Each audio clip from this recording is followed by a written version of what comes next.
皇上，青柔，皇上，刚刚因为一直没有等到公公的通传，臣妾又担心着宵夜凉了，所以就自己进来了，还请皇上恕罪。罢了罢了，来都来了，就把他放下吧。朕现在不饿，饿了自然会吃。还请皇上先用餐后再处理朝政吧。也罢，拿上来吧。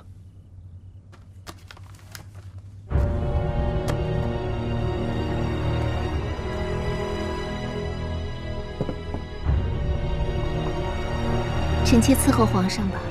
不必了，朕自己来。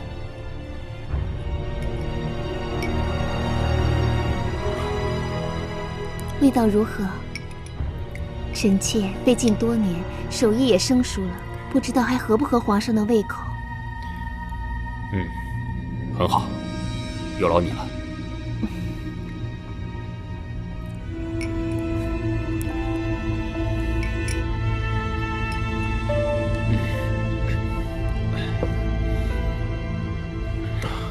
朕略感不适，皇后先回宫休息吧。皇上，你怎么了？哪里不舒服？要不臣妾扶你回房休息吧。不用了，你先回去休息吧。邱公公在。皇上略有不适，你快去传太医来。这还不快去？是。皇上，你怎么样？朕热。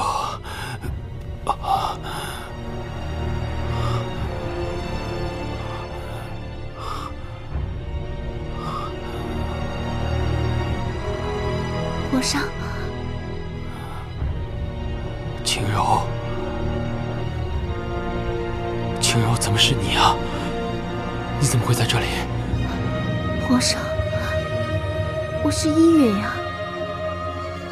青柔，我找你找得好辛苦。青柔，不要再离开我了。皇上，青柔。皇上，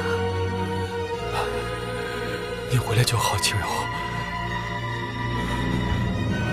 不要再离开我。青柔，让我再好好看看你。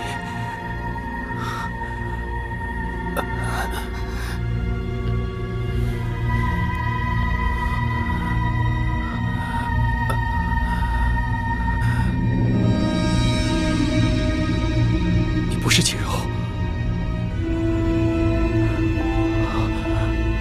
你是谁啊？依允。你是依允？放肆！你竟然不知廉耻！皇上，你听我说。你给我退下吧！朕不想再见到你。皇上，退下！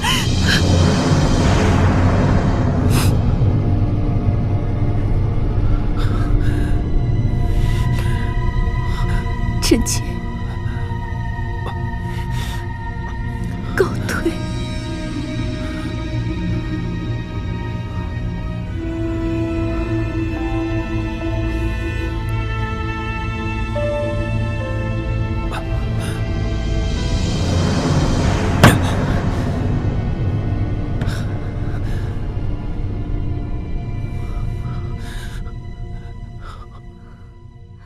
娘娘，都是我的错，不管娘娘怎么惩罚我，我都心甘情愿承受。起来吧。谢娘娘。你何错之有呢？错的是我，以为这样就能获得皇上的垂怜。娘娘，不可太过伤心。此计不成，咱们再找下次机会嘛。不会了，不会再有机会了。皇上现在心里只有尹清柔，不会再有我的位置了。又是那个尹清柔，皇上对她果然不死心。昨日，我听说尹清柔那边已经有了消息，皇上不日就会接她回来。恐怕什么？这尹清柔诡计多端，手段厉害，恐怕她会向皇上要后宫之主一位啊！到时候，他敢！不瞒娘娘，这个尹清柔的底细，我知道的一清二楚。她分明就是个妖女。娘娘，你还记不记得当时瘟疫的事？全天下的大夫都束手无策，为什么偏偏是她尹清柔能够终止瘟疫呢？后又被举国称为大英雄，娘娘，难道不觉得奇怪吗？依我看，这尹清柔分明就是使了什么妖术，让所有人都患病，然后又假装好人去医治，以此来获得皇上的欢心呢。如此说来，我绝不能让这个妖女再回来。娘娘说的极是，一定不能让她回来，否则不光是后宫，就连整个朝廷都会被她搞得天翻地覆的。无论如何，我也要阻止皇上。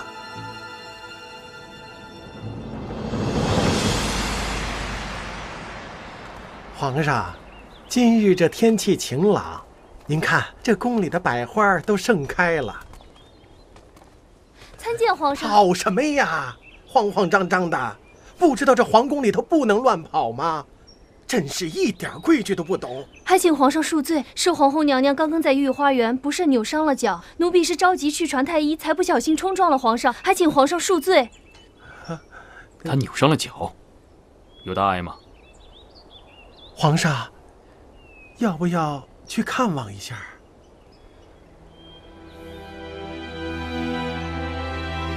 哎，娘娘，您没事吧？哎，您慢点儿，我扶着您。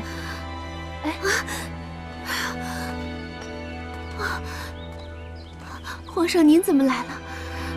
臣妾不慎扭伤了脚，不能亲自迎接皇上，还请皇上恕罪。不必了，你的脚可有大碍？并无大碍，待臣妾回去休养几日便可。谢皇上挂念。倒是今日风和日丽，是个赏花的好日子，臣妾想要看一看。既无大碍，那你就自己在这赏花吧。朕还有事，先走了。皇上，皇上，可否听臣妾说几句心里话？不然，臣妾必会日不能安。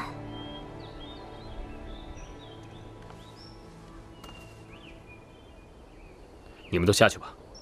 是。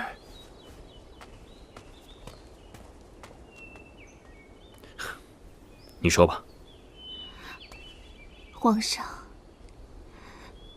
你还记得我们第一次相见时的情景吗？我可是历历在目。我自小认识你以来，心里便已有所属。此生非皇上不嫁，可是没想到家世不幸犯案，才不得不与皇上分开。在那暗无天日的日子里，我也曾多次想就此了却一生，可是每每想到与皇上相识相知的曾经，就一次次放弃了。因为我想要再次见到皇上，想一直留在皇上身边。没想到医院命好，居然能有幸再次见到皇上。皇上也不嫌弃我，还立我为后。可是当我知道皇上的心中早已另有所属后，依云发现自己不管如何努力，也永远得不到皇上的心。其他名利富贵，我真的毫不在乎。我只想成为皇上的人。难道我这样的想法有错吗？依云，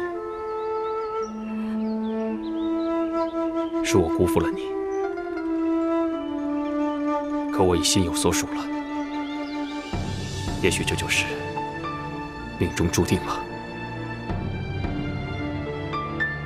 因为我曾答应过你，一定会娶你为妻，所以我便把这皇后之位给了你。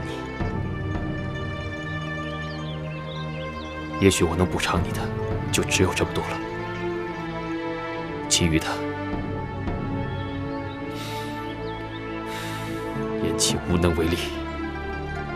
皇上，那晚的事就让它过去吧，我也不想再追究了。以后，还请你注意一下自己的身份。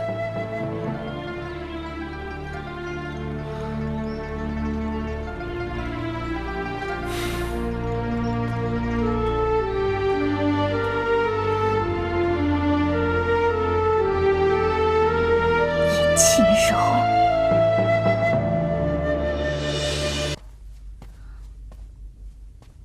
参见公主。晴柔，晴柔，你这是干什么？是在取笑我，还是在生分我？没什么，我只是想来感谢你这段时间对我的照顾。我见大家都叫你尊上，可是你不是我尹晴柔的尊上，所以我就叫你一声公主。我们之间不用这样吧？不管别人怎么叫我，你还是叫我独孤吧。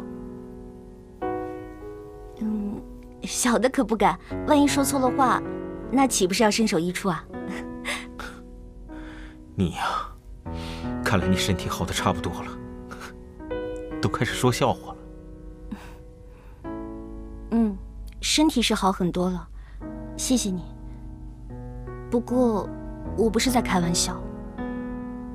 你身为前朝皇子，又悉心经营着明炼宫，权力之大，地位之高，已经不是我能随意冒犯的。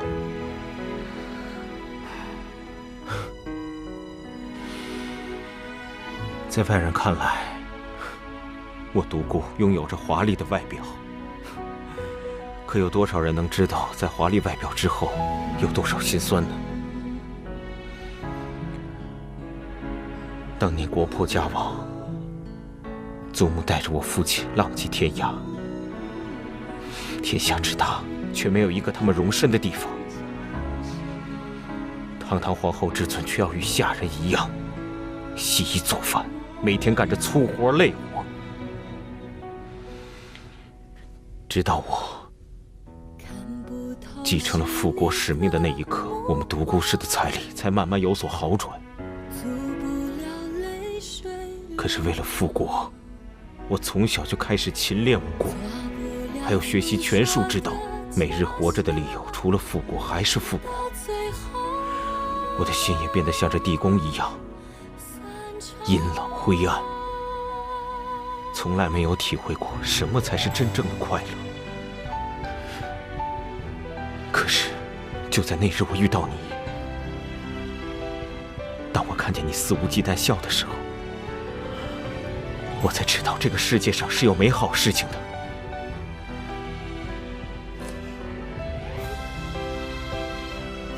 那天起，我才感受到真正的快乐。可我是个不祥之人，跟我在一起不会有好结果的。我独孤不管，只要你愿意，我可以什么都不要，我可以放弃一切，只愿和你浪迹天涯，相濡以沫。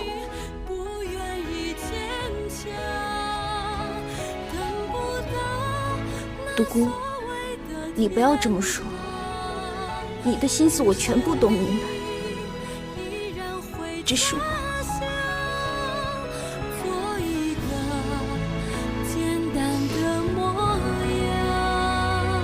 好，没事的，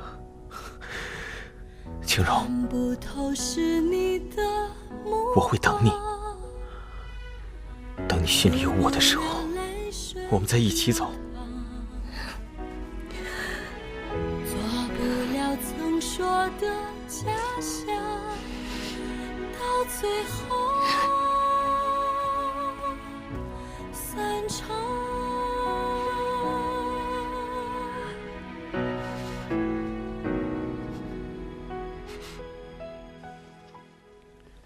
这江南河水泛滥之事，就交给爱卿处理吧，切记尽快安抚灾民，重建村落。遵旨。皇上，御林军统领尹浩求见。快传。是。你们先退下吧。微臣告退。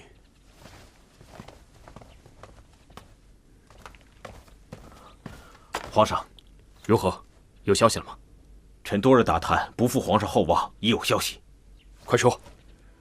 确实有人看见晴柔姑娘往东边方向去了，据说是名山方向。名山？而且什么呀？独孤远也恰巧一起失踪了。我怀疑，莫不是独孤远劫走了晴柔吧？你怀疑独孤远？不错，很有这个可能。名山、独孤远、晴柔，这其中会有什么玄妙啊？尹浩，你继续打探，务必得出准确的消息。是，微臣告退。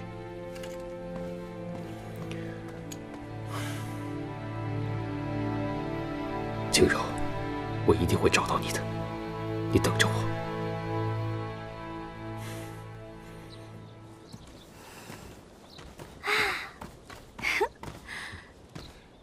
这里的空气可真好啊！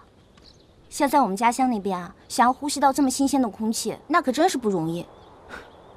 如果你愿意，你可以一直住在这里。这几天我想了很多，虽然你欺骗我在先，但你也有你的难言之隐，而且你3番5次的救了我。你要是答应，以后不再去做害人的事情，我就答应你，一直留在这儿。你真的愿意一直在这里陪着我，永远都不离开这里吗？因为经历了这么多，我发现我更需要的是平平安安、简简单单的生活。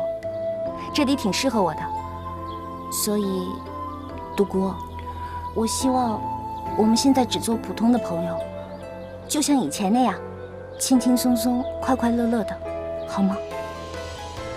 好，青柔，只要你愿意留下，我一定会让你开心的。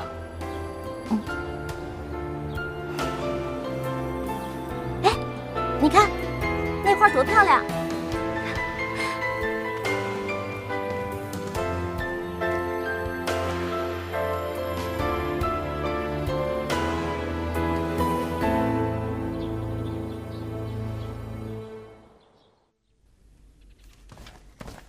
皇上，孔双双有事要报。不见。可他说好像是晴柔姑娘有音讯了。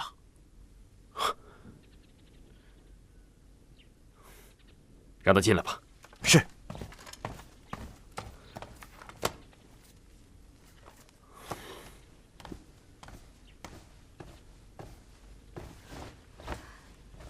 民女参见皇上。你可知道晴柔的去向？不知道，但我知道，是独孤远救走了晴柔。你说什么？独孤远对晴柔其实一直都有意，所以才会安插我在中间，一直离间你二人。包括谢言辰，都是他的棋子。他一直都在利用我。先是把我放在谢言辰身边，后又教唆谢言辰把我送到你的府上。这一切的一切，都是他精心策划的。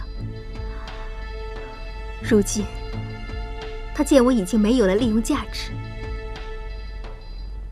便想要抛下我，就像抛弃一颗弃子一样。放肆！一派胡言，给朕滚出去！皇上，双儿所说句句属实。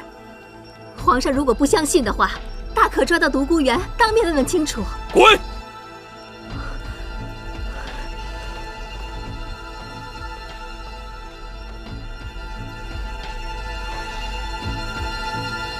独孤园。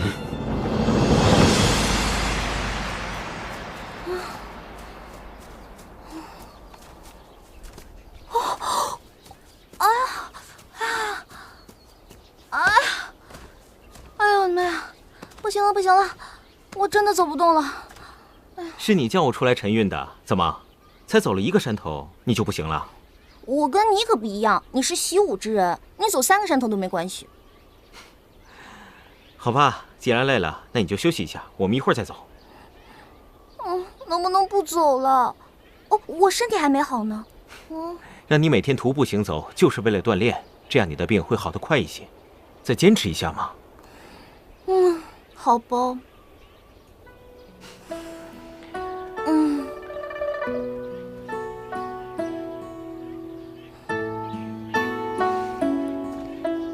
我把药材都放在这个镯子里面，只要你每天带着它，身体一定会好得快一些的。药材还能放进镯子里？第一次听说哎。这可是我们明炼宫的独门绝技。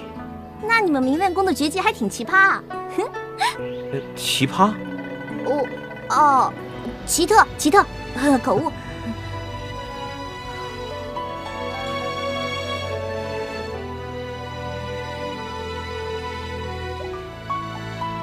青柔，这个镯子你可一定要收好。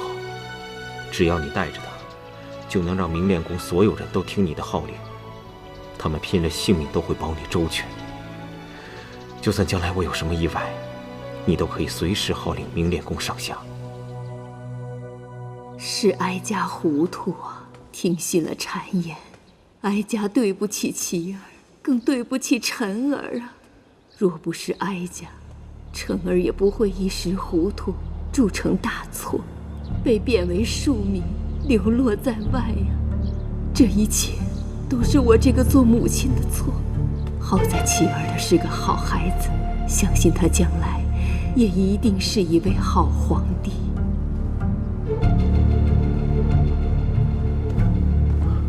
皇上，查到了，在哪儿？就在那名山脚下，藏于明炼宫中。难怪找了这么久都没找到。果然是明炼宫中的人。你可还查到别的？回皇上，明炼宫虽然是近些年才在江湖上崛起，但是实力不俗。尤其是明炼宫的宫主，据说她的武功高强，神出鬼没。这么多年来都没有人见过她的真实面目。倘若真是那独孤园劫走了青柔，那他就是明炼宫中的人。可还不止，明炼宫公主平日喜欢吹箫，一支玉箫能摄人心魄。你的意思是说，这独孤园就是明炼宫的公主？是。好你个独孤园呐！藏匿于朕身边多年，朕却毫无察觉。究竟意欲何为？皇上可还记得独孤园曾和你说过他的身世？朕还记得，他说他一家人被奸人所害，只有他一个人活了下来。莫非朕就是他的仇人？可朕并没有做过杀人灭门的恶行啊。皇上的确是没做过，可先皇先祖们呢？你究竟想说什么？据名山探子汇报，他们曾抓到过明炼宫的人，言行之下，明炼宫的人说，里面居然供奉着前朝皇帝的牌位。朕明白了，难怪这独孤园与朕之间总有一种说不出的疏离感。原来这独孤远从一开始就是为了复国而来。这么多年，我视他为兄弟，为知己，却万万没有想到，他无时无刻不想取皇上的性命，夺走江山社稷。照此说来，皇上已经知道明炼宫的位置了。不错，如果此次皇上决定攻打明炼宫，我想请命去做先锋。不妥，我觉得此时不是攻打明炼宫的时候。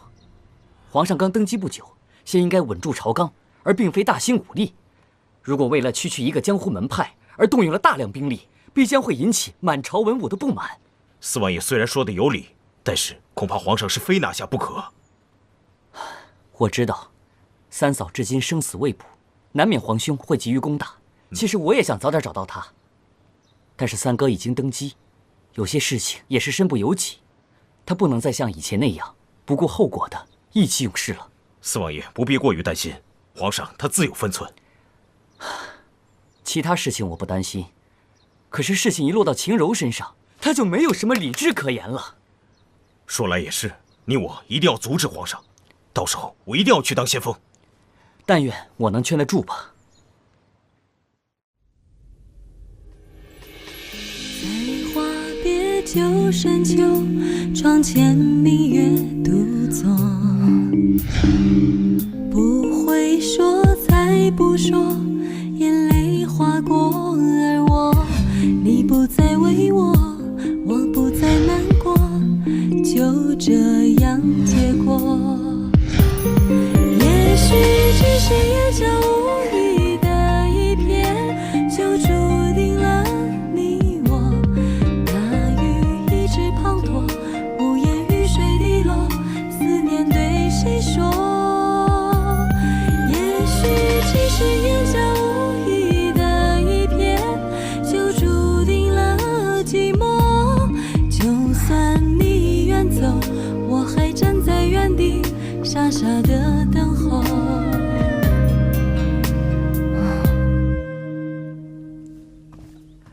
臣弟参见皇兄。免了，来得正好，正有要事与你商议。皇兄说的可是讨伐明炼宫一事？你都知道了。皇兄，臣弟觉得讨伐明炼宫不用急在一时，我们当务之急先要稳住朝纲。现在动用大量兵力，会引起朝廷上下的不满。况且那明炼宫威震武林，讨伐也不是一件容易的事。到那个时候，大量的死伤也是不可避免的。皇兄，还请三思啊！看来你是不会帮我了，那就不必多说了，你走吧。皇兄还是听臣弟一句劝吧，明炼宫日后再除也不迟啊。不可，这独孤远既有复国之心，朕就留不得他。臣弟以为，皇兄这么急着去讨伐明炼宫，其实是为了秦柔，并非其他。朕没有。怎么没有？皇兄，你就是太要面子了。你害怕输给了独孤远，就失去了尊严。住口！我看你是太过放肆了。皇兄，你看你现在为了秦柔，你都失去理智了。你可是当今的皇上啊！你怎么能如此任性妄为呢？是朕要任性妄为吗？讨伐明炼宫绝其后患是任性吗？找回朕心爱的女子也是任性吗？朕若是任性，当初就不会做这个皇帝。皇兄，好了，你先下去吧，朕想静一静。臣遵旨。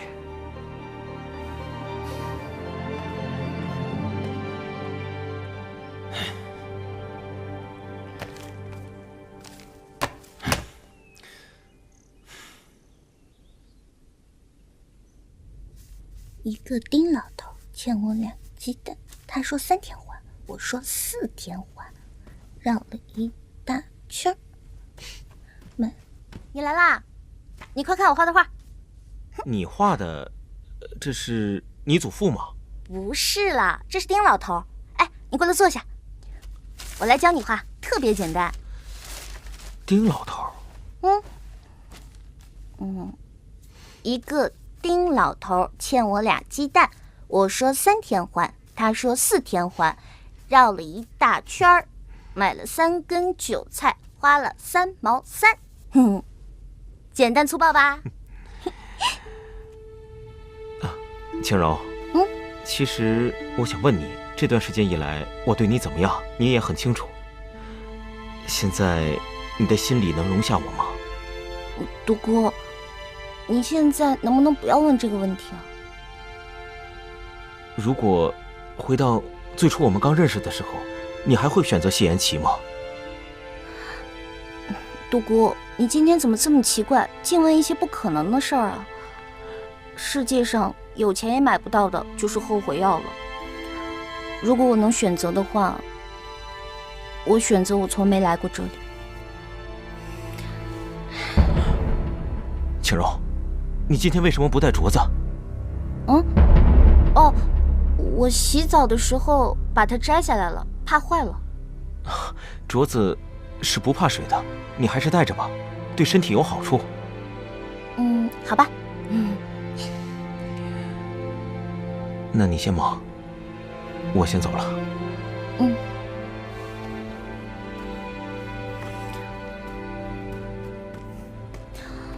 世界还真奇妙啊，镯子还能治病。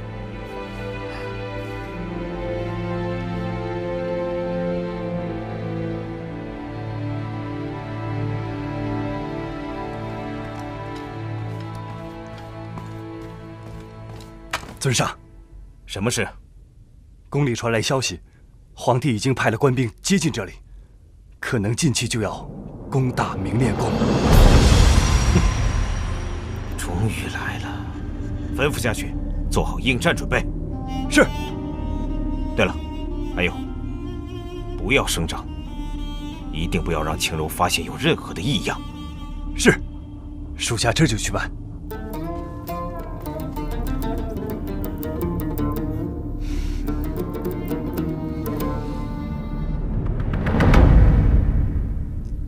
皇上，是不是有什么心事？近日，四弟来找过朕，劝朕不要讨伐明炼宫。其实我也知道，他这是为了江山社稷的稳固着想。那皇上是答应了？朕没有，但是他的话不是没有道理的。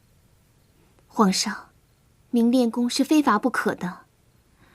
若不趁早除掉，倘若日后他逐渐壮大了，若想再去讨伐，那可是难上加难了。可是朕也不能不顾朝臣的反对，一意孤行啊！皇上，留明炼宫必定后患无穷啊！若朝臣执意反对，臣妾愿以一己之力保我江山稳固。臣妾可以以死明志啊！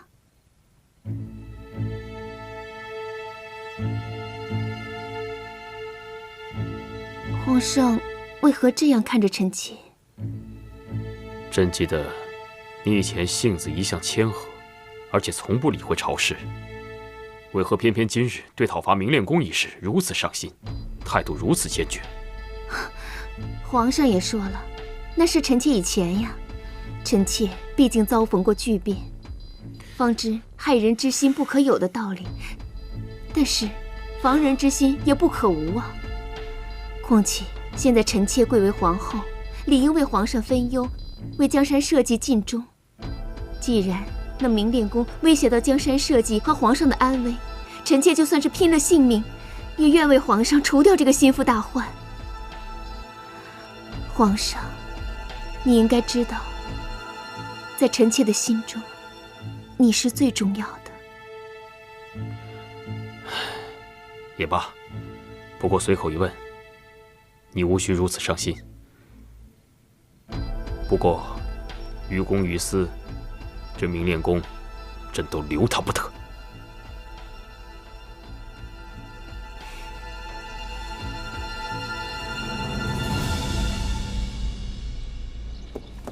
玉，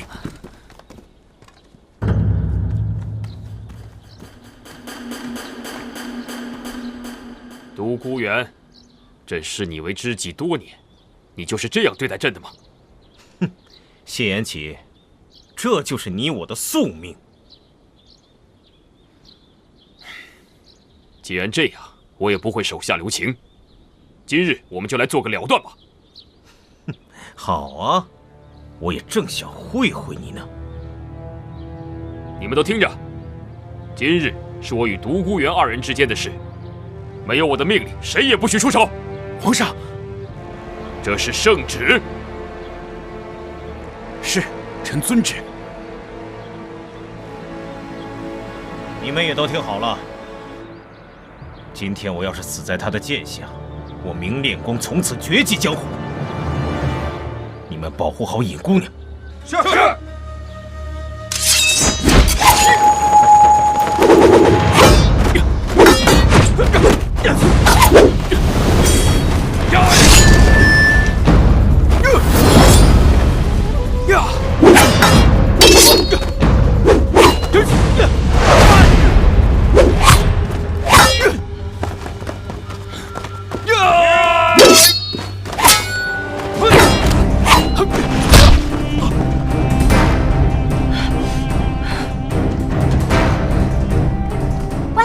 发生什么事了？朝廷陪位围剿，皇帝御驾亲征，姑娘你快回去吧。皇上来了，那独孤元呢？尊上已在外迎战多时，他们也打了好几十个回合了。哎呀！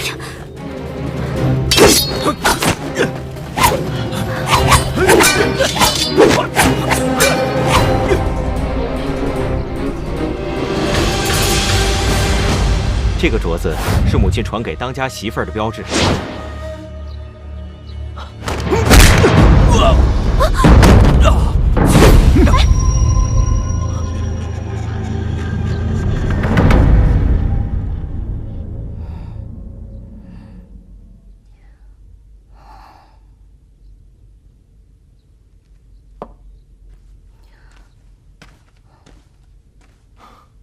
身体好些了吗？好些了。你打算如何处置他？你觉得我应该如何处置他？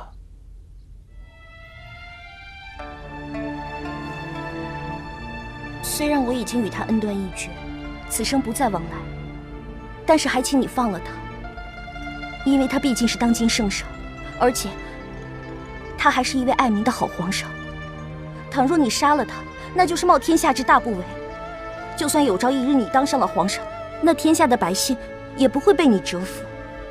到那时，你的江山还是坐不稳啊！你是在关心我吗？当然是。我知道，你是怕我跟他旧情复燃。你放心，你若放他走，我定会留在明炼宫，此生不再与他相见。此话当真？当真。我发誓，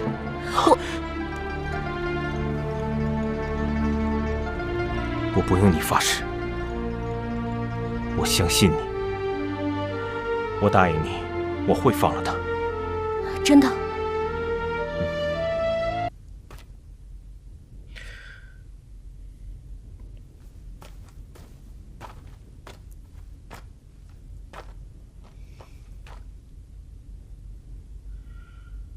事已至此，说什么也没用。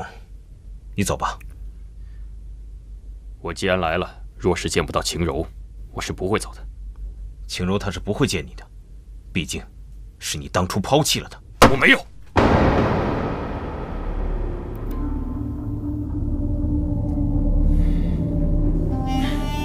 罢了，跟你无需多做解释。你我相交一场，也只怪我当初识人不清。我无话可说，但晴柔我是一定要见的。哼，跟我讲条件吗？你就不怕我把你扔出这明炼宫吗？哼，你可以啊，但是你会吗？想想吧，在你面前的可是当今的皇上，你可以用我换回任何你想要的东西。激将法。你知道我独孤元是不会拿你换任何东西的。现在在我心里，晴柔就是我的一切。我给你1天的时间，自行离开，否则我对你不客气。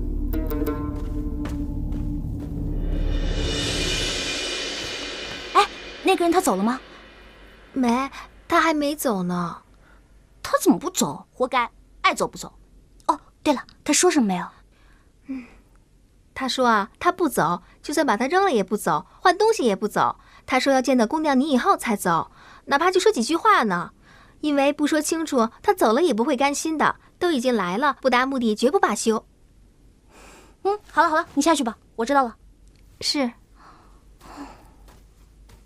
他这个人有没有责任心啊？他以为自己什么身份啊？让这么不负责任的人当领导，我也是醉了。他以为自己情圣啊？真是的！你说，你都和你的青梅竹马蓝梦重温了，我都腾出地儿了，还非要来见我？哼，说不见就不见，我是有定力的。要不还是见一下下？反正就是见一面嘛，正好让他死心了，让他回去好好工作了。我这么做也是为了天下的百姓啊。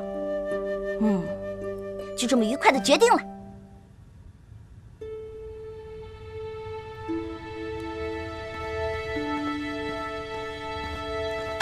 尊上，尹姑娘去见谢延琪了。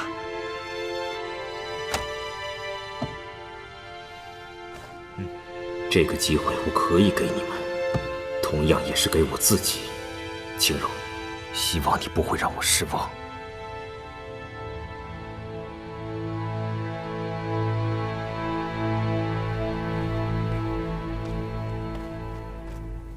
喂，冰块莲，你可别以为我是专门来看你的，我就是想来问问你，你怎么还不走啊？你把这儿当什么地方了？你每天在这白吃白喝的，还要别人来伺候你，为人多麻烦啊！你还把不把自己当俘虏了？青柔，几日不见，你为何消瘦了许多？哎，你干什么？别动手动脚的。本姑娘最近正在减肥，你可千万别自作多情，以为我是为了你啊！我并没有这么想，但若你真的是为了我，我会很开心的。这本来正在讨论赶你走的事儿，怎么又跑到我体重问题上了？罢了，等我问清楚，我自然会走。当然，我要带你一起走。切，谁要跟你一起走啊？你别痴心妄想了。哦，你要问什么问题啊？想问你为何离开，为何不告而别？你现在居然还问这个问题？你的脑袋里装的是什么？是浆糊吗？你每天怎么管理国家的？你看得懂奏折吗？我为什么走？难道你还不清楚吗？我的意思是……是什么？你说，你说。是你何时开始移情别恋的？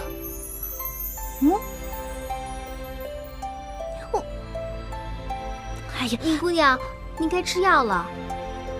你才该吃药了呢！你全家都该吃药了。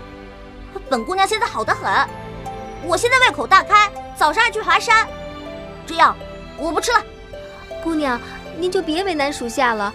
尊上说，这药不能停。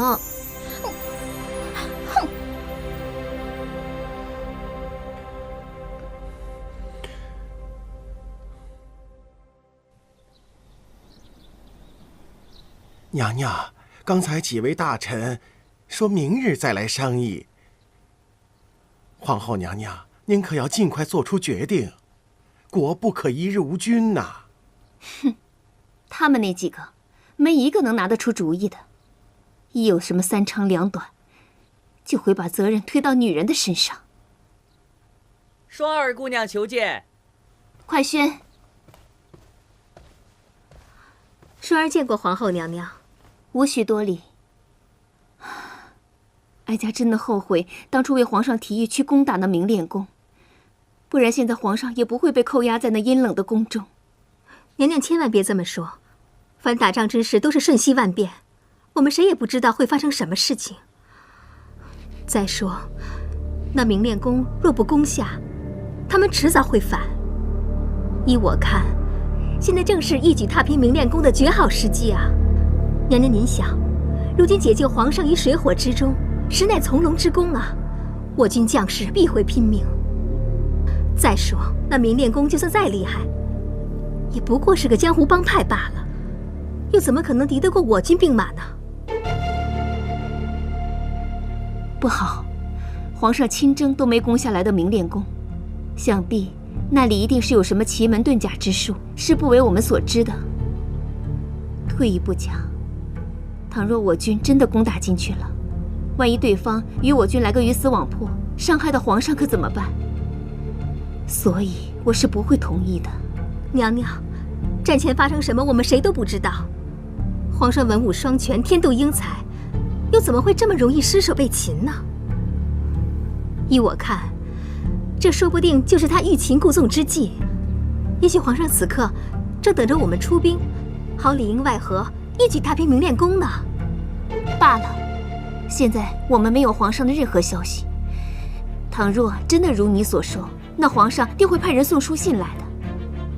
所以，这根本就不是什么欲擒故纵之计。延琪现在肯定是有危险，说不定正在被他们拷打。他们这群败类，居然敢伤害皇上，简直就是无法无天。不行，我要去救皇上。娘娘，这你不必多说了，这里也没有你什么事了，退下吧。是。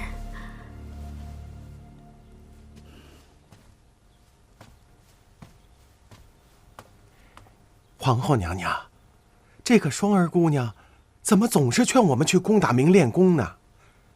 莫非她和他们有什么冤仇？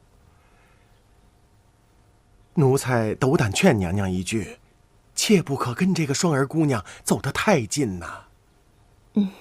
公公说的极是，我明白，她肯定是有私心的，但是现在还不是猜测她私心的时候。当务之急是要救出皇上。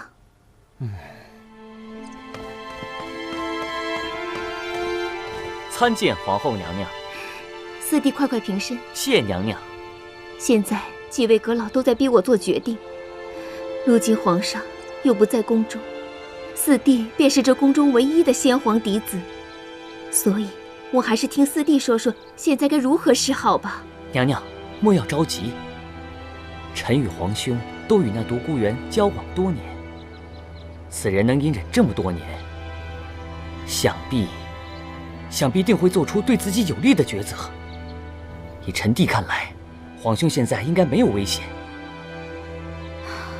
话虽如此，可皇上一日不归，国就一日无君，我也就一日不能安心呐。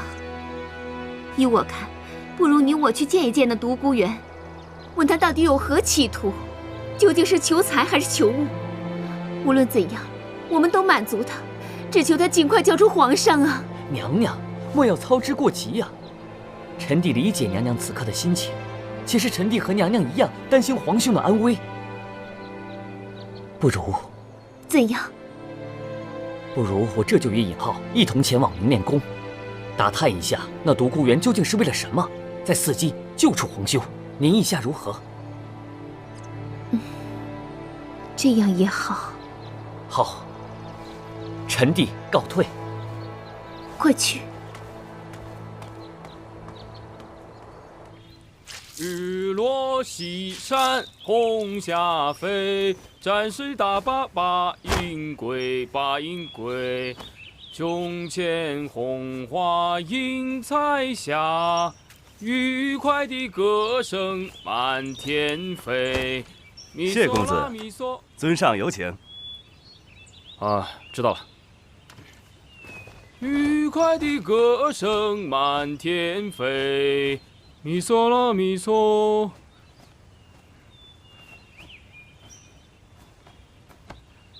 咪嗦啦咪嗦，啦嗦咪哆来。皇兄，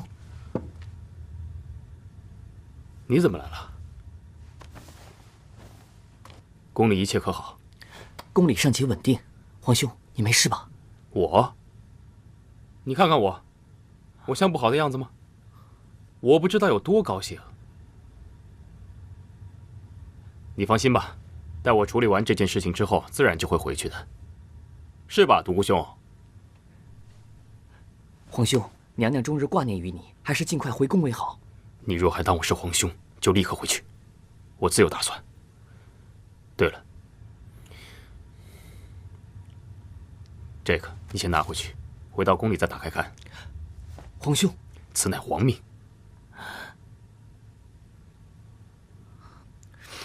臣遵旨。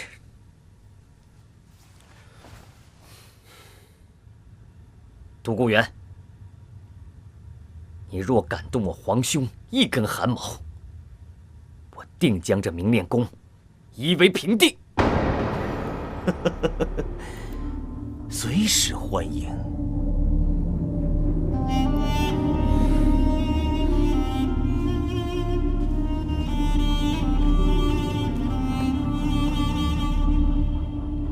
你不用浪费心思了，我是不会走的。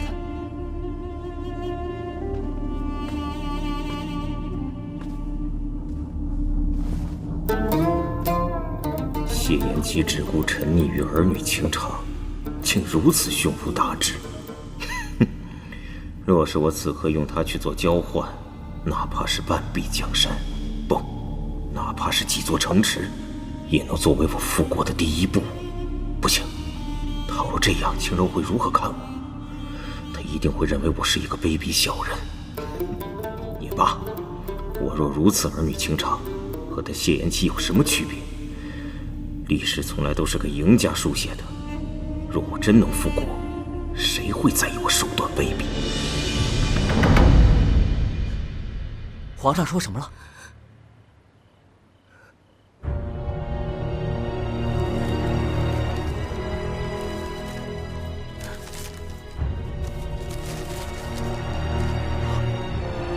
退位诏书，三哥要把皇位传给我。不行，我绝不允许他再扔下我。四弟，皇上到底说的什么？他为何不回来？看来，皇上在去明炼宫之前，这封诏书已经是拟好的。他此去一行，一定是做好了准备，留在那里了。不，为什么？为什么？我绝不允许他再丢下我，我绝不允许他这样做。皇后娘娘别着急，皇上人处盛年，此刻传位给我，我是坚决不会答应的。再加上内阁大臣也不会坐视不理的。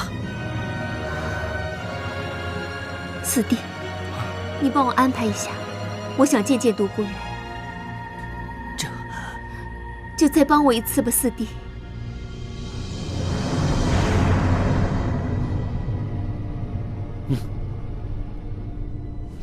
参见娘娘。不要在这里惺惺作态了，说说你的条件吧。那独孤就不客气了。我要半壁江山，划江而治。不然，你就等着给谢延琪收尸吧。半壁江山，你好大的口气呀！那就要看皇后娘娘对皇上的爱值多少了。皇上为了挚爱可以放弃整个江山，莫非皇后娘娘对皇上的爱连这一半也不及吧？哼！有件事，娘娘你别忘了，当初皇上为了你，不惜和老太后闹翻，也执意立你为后。你可不要辜负了皇上的一番心意啊！好，明晚戌时，我在明炼宫前等你。到时，我会给你想要的东西，作为交换，希望你也不要让我失望。娘娘请放心，一言为定。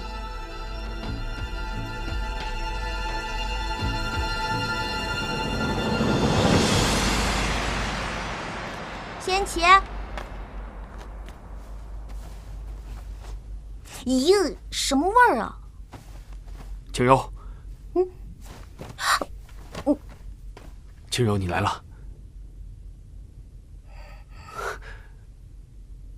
我就知道你还惦记我。你别自作多情，我就是来看看你死没死。青柔，我们不要再争吵了好吗？你想知道的一切我都会告诉你。况且，我已经把退位诏书给了四弟，从此我不想再当这个皇上了。为什么呀？那可是皇位啊！你怎么能说不要就不要了呢？你可别说是因为我。若我退位之后，就不会再有人说什么了，人们很快便会把我忘记。相信四弟会是一个好皇上。青柔，之前是我谢延期亏欠你的，你若肯嫁给我，我会用我一生的时间去还你的债。从此以后，你的衣食住行，我必鞍前马后效劳。你若不开心，也可向我撒气，我的一切都可以是你的。那你为什么还要立慕容依允为后？当时是我听信了奸人的谗言，信了那孔双双的话，以为你心里喜欢的是独孤元，以为你只是利用我的地位去谋取你的利益。况且，孔双双说看见你和独孤元海誓山盟，还说得有凭有据，也容不得我不相信。天哪，你连孔双双的话你都信，你还有没有智商啊？可是你想利用我进入宗祠一事，是真的吗？是又怎样？好，青柔，我想明白了，就算你是为了进入宗祠而利用我，我也认了。只是我想知道，我和独孤元，你选择谁？谢延琪，你到现在还问这个问题，你真是个木头。去。那日，我来明炼宫找你，见你手上戴着独孤元传家的手镯，我还以为什么传家手镯，它什么来历我不知道，他只是告诉我这是治病的药镯。你也知道，我从宫里逃出来的时候，我生了一场大病。对不起，是我害了你。哎，算了，都过去了。我现在不是恢复的好好的吗？我以前听过一句话，说感情里最忌讳的，就是彼此幻想着对方的未来，但却总惦记着对方的过去。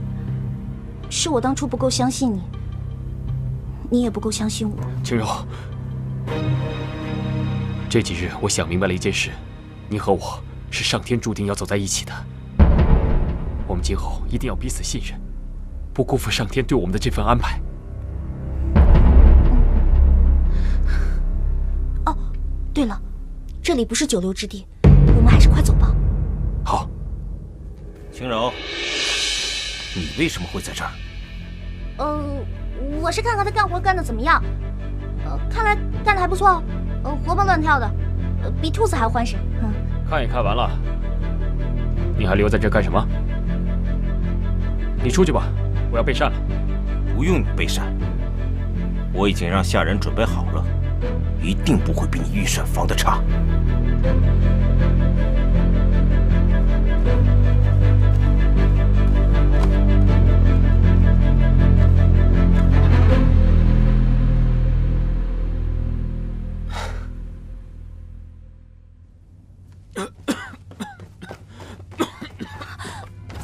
延琪，你怎么了？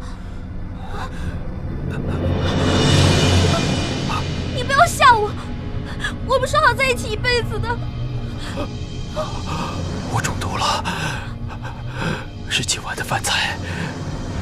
独孤元一定是听见我们的谈话了。我现在就去找他要解药。青柔，别去，他不会给你的。青柔。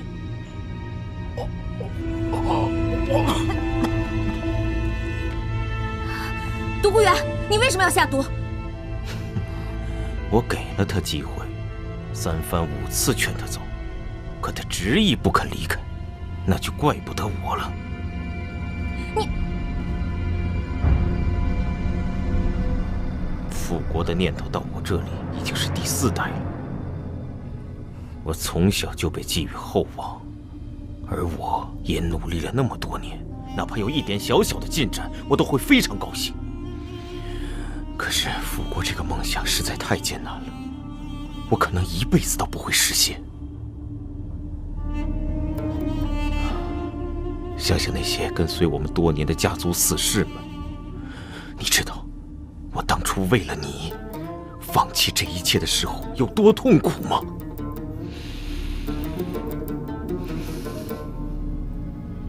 现在这一切就在我眼前，你让我怎么放弃？那你也不能用这种卑劣的手段。卑劣的手段？我不卑劣，难道要我眼看着你们双宿双飞吗？你快把解药给我，让他走，我留下。以后不管怎么样，我都陪着你，还不行吗？现在可不行。解药给了你，我拿什么留住你们？可谢言齐他都快不行了。尊上，慕容依云已经带人到了宫门。慕容依云，他怎么会来？来得正好。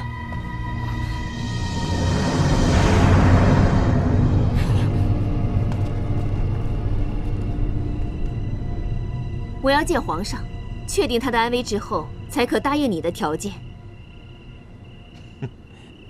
把谢言齐带出来。是。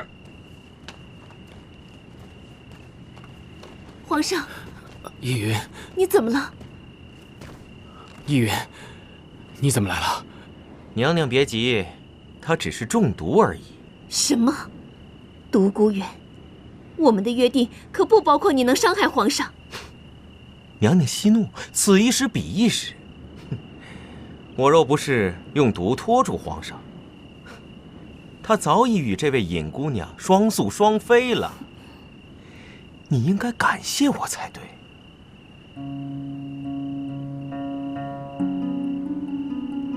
把解药拿出来，我们一手教人，一手教物。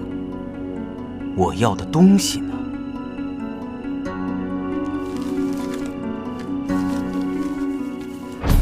你拿到它后，我们便划江而治。江河以南的半壁山河都是你独孤园的了。你想定什么国号，随你便是。依云，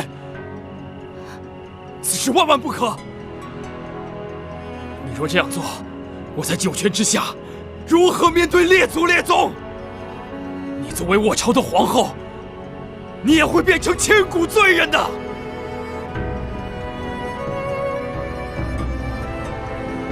独孤远，你要还算个男人，就真刀真枪与我来战！搞这种卑鄙手段，你就算复国成功，也会一辈子被世人耻笑的。耻笑？世人只会记住成功者，永远不会记住失败者。是，我这次的确是很卑鄙。可那又怎么样？难道当年你们打下我们江山的时候，又有多光彩不成？独孤远，快放了谢言齐！你，芷柔，放下刀！你要是不放了他，我现在就死给你看！